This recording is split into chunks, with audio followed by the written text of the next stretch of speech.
ngayong linggo sa Mabuting Balita, paulit-ulit na sinasabi ni Jesus, huwag kayong matakot. Alam niya na ang pagsunod sa Kanya ay hindi laging madali. May mga pagkakataong ang pananampalataya ay susubukin.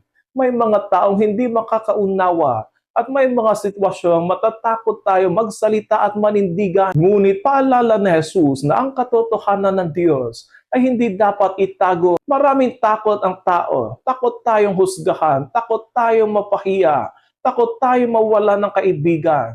Takot tayong hindi tanggapin ng iba. Kaya minsan, pinipili na lang nating manahimik kahit alam nating mali ang nangyayari. Minsan, itinatago natin ang ating pananampalataya upang makibagay. Ngunit ang isang Kristiyano ay tinatawag na maging saksi ni Kristo. Hindi lamang kapag madali ang lahat, kundi lalo na kapag may paghihirap. Hindi sinasabi na Jesus na wala ng panganib. Ang sinasabi niya ay may mas dahilan upang hindi tayo matakot.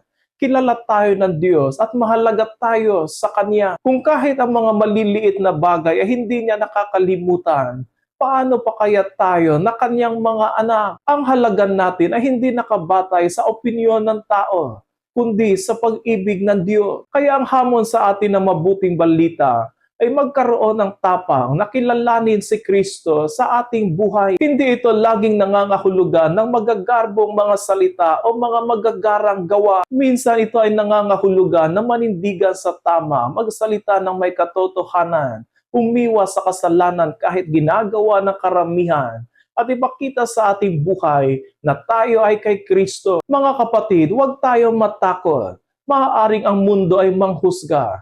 Ngunit ang Diyos ang tunay na nakakakilala sa atin. Kung mananatili tayong tapat kay Kristo, siya rin ay mananatiling tapat sa atin. Ang taong naniniwala sa Diyos ay hindi pinangungunahan ng takot, kundi ng pananampalataya nagsasabing, ako ay mahalaga sa mata ng Diyos.